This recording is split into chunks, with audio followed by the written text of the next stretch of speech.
For this cook, we're going to be firing up the Weber. Take your vortex if you've got one. If not, order you one. Push it over one side, that way we'll have plenty of room for this bird. Tip of the day, when it comes to cleaning your grill, use foil. We've always got plenty laying around.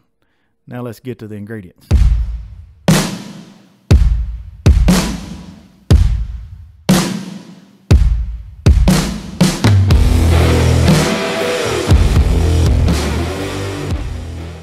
First thing you gotta have is a chicken, seeing that this is a chicken recipe. Now I want to spatchcock this bird because I'm running a little short on time. And all spatchcock means is you're going to remove the backbone. That way that chicken will lay flat. Helps more even cook and a faster cook. All you gotta do, get your pair of kitchen shears and follow that spine right down each side. Remove it. Get you a little sharp knife. There's a piece of cartilage right there between the breast.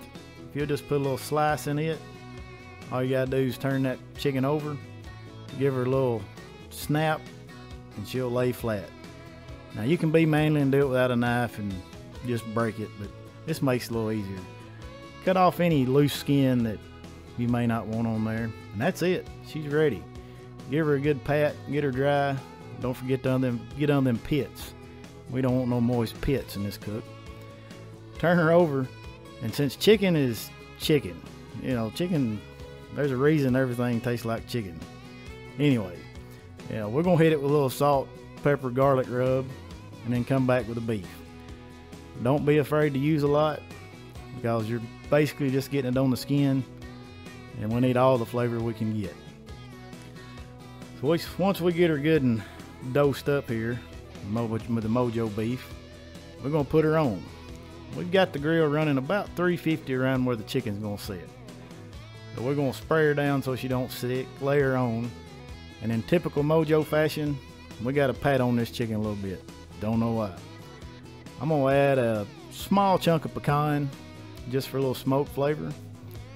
We're gonna set her there for about an hour. We're gonna go make some sauce. We're gonna start out with 3/4 cup of cilantro. Cilantro has become my favorite green food of all times. Half a cup of green onions, a cup of sour cream or crema. We've tried it with both. Both are amazing. A half avocado, 2 cloves of garlic, and the juice of 1 lime. Make sure you get it on your shirt. Makes for good video. 2 ounces of water and 2 tablespoons of olive oil, or in my case avocado oil, and salt and pepper to taste. And all that's left is to blend her up real good. I'm not sponsored by NutriBullet, but I could be. Give her a good shake so you have no chunks left. When you get done, we're gonna pour in this bowl and just look at that lime green awesomeness. Now this is good on your chicken, on your steak, on your potatoes, fries. It's good on anything. An hour later, here we have a bird. We took the breast to 160 degrees, so we're just going to cover her up and let her rest, and she should be around 165 in about 10 minutes. And here we have it, a nice juicy bird. I believe she's got a beautiful color. So with my knife skills here, we're going to slice her up and get her ready for a picture. If you didn't know, I like taking pictures. Check us out over on Instagram if you got a little time. We're going to slice her. Look at the moisture in that.